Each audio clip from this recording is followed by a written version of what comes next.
Hi guys, magandang araw sa inyo. So ngayon guys, turuan ko kayo kung paano guys mag-register dito sa application. So dito guys is UNC, pwede tayo guys mag-register ng mobile or ng email. So fill up nyo lang guys yung mga details yan. Tapos click nyo na guys yung register. But make sure lang syempre meron kayong access sa email at mobile nyo na gagamitin dito. Tapos guys, once na meron na kayo guys account, pwede na kayo guys mag-login using your phone number, email, or telegram. So dahil phone number yung ginamit natin, ayan guys yung nilalagin natin dito. So, lagay niyo lang guys dito, mobile number and password niyo. So, dito guys, once na makapag-login na kayo guys dito, ito guys yung makikita nyo, no? So, ayan, pwede na kayo guys agad dyan maglaro. But then again, kailangan pindutin muna natin yung plus button sa taas para at least ay magkaroon tayo guys ng credit. So, pwede kayo guys gumamit ng GCash or ng Maya. So, merong minimum 50, merong minimum 100.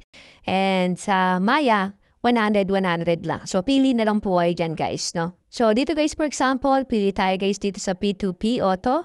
So, dito, for example, lagay tayo ng 100, then account number, so last 4 digit lang, then click nyo lang guys yung submit. So, enter your account number so we can identify your payment. Then dito guys, ayan, click lang natin, yes, I confirm. Tapos, ito na guys yung screenshot natin. Tapos, punta tayo guys dito sa ating GCash. QR code lang tayo. Upload QR. Yung in-screenshot natin kanina guys, ayun din yung ilalagay natin. Tapos, next lang natin. Then, yes lang natin. Then, send. Then, okay na. Then, tignan natin guys dito sa ating application. So, okay na yan guys, no? So, extra natin yan and hintayin na lang natin.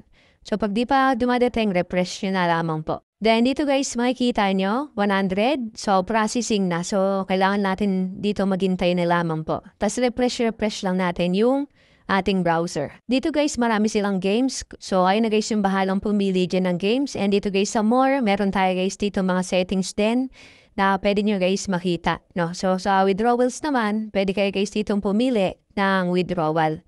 So, dito guys, ayan yung pwede nyo rin pagpilian, no? Pero pag mag-withdraw kayo guys, pindutin nyo yung credit sa baba. Tapos, pwede kayo guys pumili dyan kung add or withdraw. So, ayun na guys, pumasok na yung 100 natin. Tapos, yan, pwede na tayo guys maglaro dito. So, ayun lang at maraming salamat po.